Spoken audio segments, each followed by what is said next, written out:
دوستان عزیزم سلام، وقتتون بخیر باشه. این یه تغذیه زنبوریه که برای ما آوردن، حالا منابع تغذیه سویچینگ که به زنبوری هم معروفن اصطلاحاً. این سری ایرادای رایج داره، ولی خب سبک ویدئوامون یه طوریه که میتونیم قشنگ باهاش تعمیرات رو یاد بگیریم. یعنی این نیست که من بیام بگم اگر که مثلا توی خروجی ولتاژ نداشتیم فلان کارو کنین، اگر اینجوری بود اینجور کار بکنین. من اصلا این سبکو دوست ندارم. از اون لحظه‌ای که دستگاه رو باز میکنم ویدئو میگیرم و تعمیرات رو مرحله به مرحله پیش میبریم. به نظر من تعمیرکار اونیه که از کل مراحل کارش ویدئو بگیره.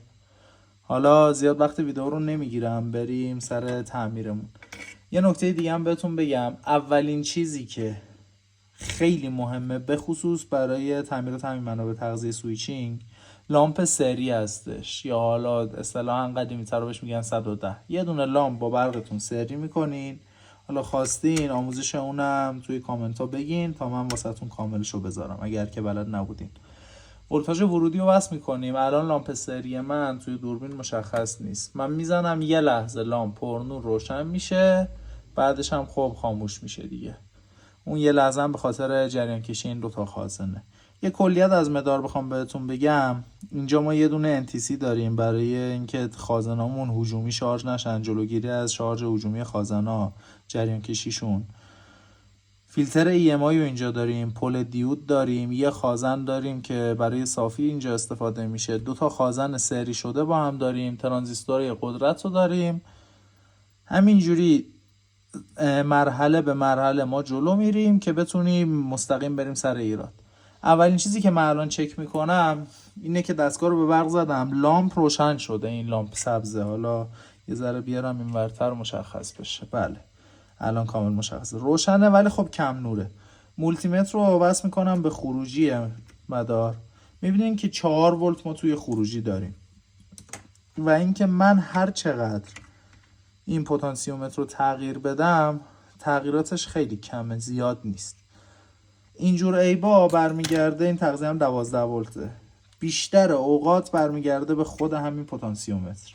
حالا من یه تست دیگه هم براتون میگیرم. یه دونه لامپ رو میارین، لامپ خودرو باشه، خوبه که جریان کشی بالا داشته باشه، وصل میکنیم به خروجی. میبینیم که کل مدار وقتی ازش جریان میکشیم قطع میشه و لامپ هم روشن نمیشه. حالا مدار رو از برق من جدا میکنم تا چند لحظه هم به خاطر این شارژ خازنا اون چراغ روشن میمونه. فقط این یه تیکه رو احتیاط کنین حتما، چون خازنامون شارژن. این پیچ هم در بیارم که مدارمون بتونیم خارج کنیم. خازنا شارژ دارن، سطح ولتاژشون هم هولوش 310-11 ولته، یعنی یه مقدار سطح ولتاژی بالا. احتیاط کنین به پشت برد دست نزنین. اولین چیزی که ما میریم سراغش خود این مقاومت هست، این پتانسیومترمون که برای ولتاژ خروجی استفاده میشه. من به کمک قلک شهویه این مقاومت رو خارج میکنم.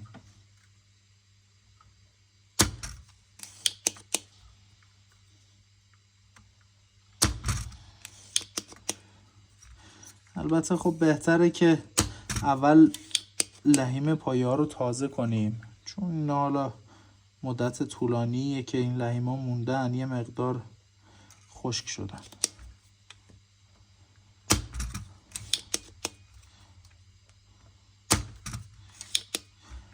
و حتی اگر که پتانسیومترتون هم سالم بود 100% تعویضش کنید، چون میره دوباره کارتون برگشت میخوره. اینا خیلی حساسه. این پتانسیومتر هم وظیفش خب فیدبک دیگه، یه ولتاژ خروجی رو میرسونه به آیسی که آیسی بتونه اون دتایم کنترل و بقیه پارامترها رو کنترل کنه.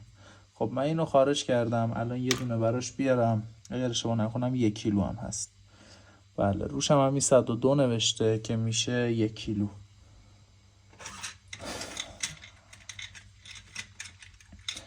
عوض کنیم.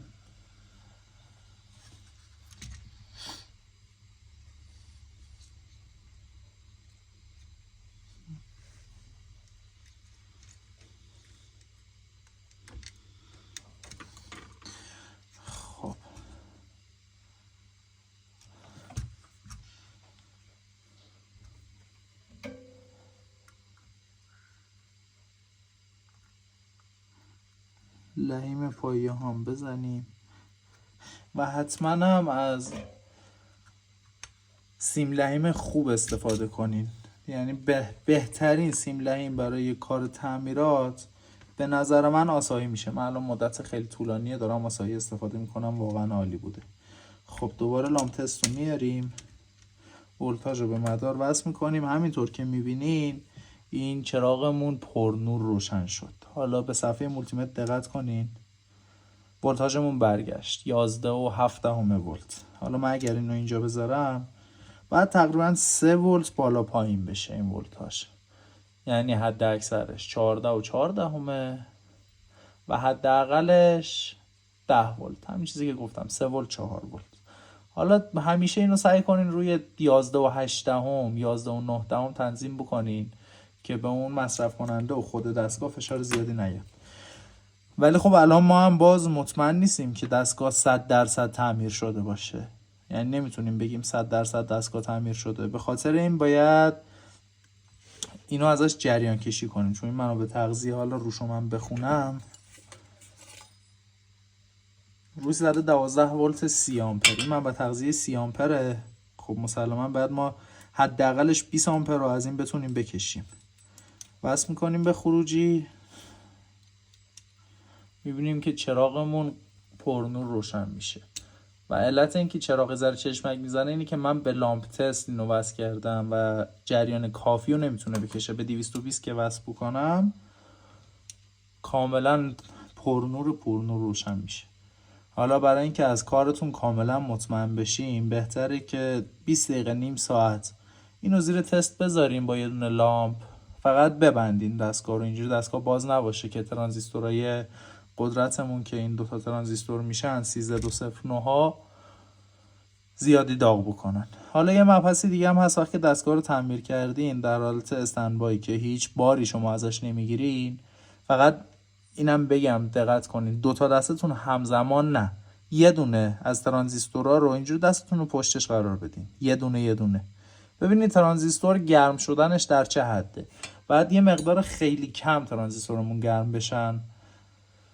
و یه نکته دیگه هم بگم، یه دونه خازن 47 میکرو هم اینجا داریم که اگر اشتباه نکنم این خازن میشه. همیشه بدون استثنا این خازن هم شما تعویض بکنید.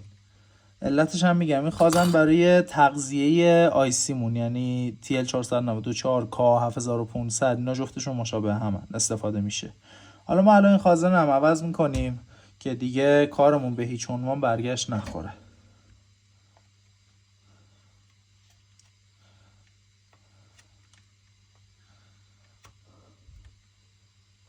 خب اینم من خارج کردم.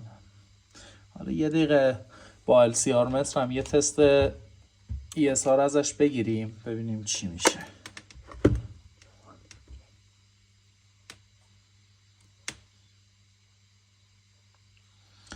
مثبت رو به مثبت وصل میکنم، منفی رو هم به منفی. ببینید خازن 47 میکروه که الان داره هولوش 40 میکرو نشونش میده توی فرکانس 100 هرتز و اینکه ESRش هم تقریبا شده 2.2 اوم، یعنی یه مقدار اون مقاومتش بالا رفته. حالا من الان یه خازن سالم میارم براتون که این تفاوت‌ها رو ببینیم.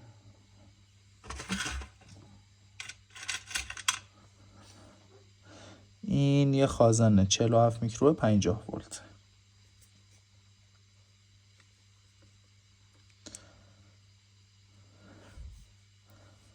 البته خب الان خازن‌های داخل بازار هم دیگه یه مقدار نوعاشون هم بی‌کیفیت شدن. همونطور که دارین توی تصویر می‌بینین، اگر که کامل مشخص باشه، ظرفیت این خازن 49 میکروه و 1 میکرو یک ESRشه. اون یکی شد مال خودش شده بود 2.2 اوم. پس بهتره که تعویض بشه. حالا اگر شما LCR متر هم ندارین، نمیخواد 100% چکش بکنین، تعویضش کنین، قیمتی نداره، فقط باعث بهتر شدن کار خودتون میشه. من این خازنم تعویض میکنم.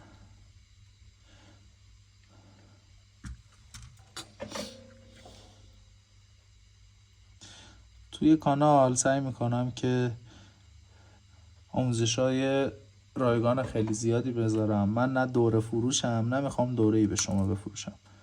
تجربه‌ای که خودم کسب کردم، خودم یاد گرفتم، همین توی یوتیوب خیلی مباحث من خودم یاد گرفتم یا اینستاگرام. دوست دارم شما هم یاد بگیریم. برای جمع کردن کارم ما یه تیکه دستمال میاریم. این خمیر سیلیکونایی پشت اینو که برای خودش هست، چون دیگه خشک شدن اینا، اون خاصیتی که باید داشته باشن رو ندارن. کامل پاک میکنیم که هیچی نمونه ازش. بعدش خود این عایق رو پاک میکنیم، عایق سیلیکونی رو.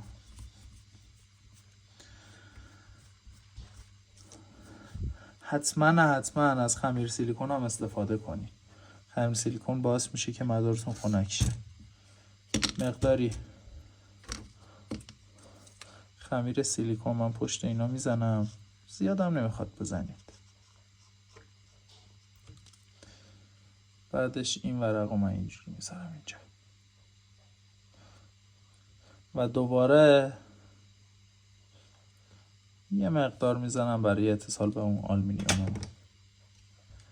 پشت دوتا دیودای خروجی هم ببینید الان خود شرکت نزده، ولی خب ما میزنیم دیگه کار اصولی بشه.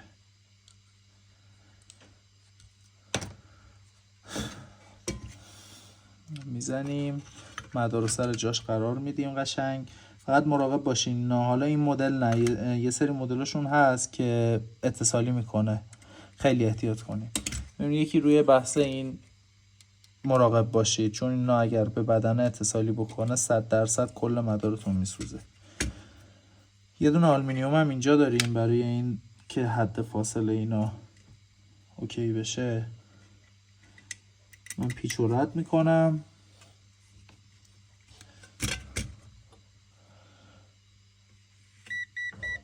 برای اتصال دیودا توی خروجی.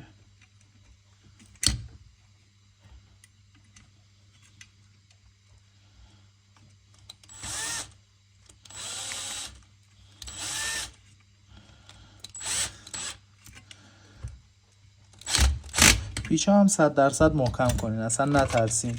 این هر چقدر محکم تر بشه عمر دستگاهتون بالاتر میره.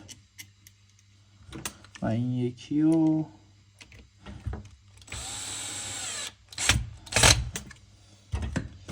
تمام. من به تغذیه ما تعمیر شد و تست نهایی هم ازش میگیرم و خیالم که راحت شد درشو میبندم و تمام. اول به لامپ تست میبینیم که میزون روشن شد. یه ولتاژ از خروجی میگیرم اول، همینطور که میبینید 11.9 ولت ولتاژ داریم. این هم تست جریان کشی خروجی. شاد و پیروز باشین. متشکرم که ویدیو رو تا انتها نگاه کردین.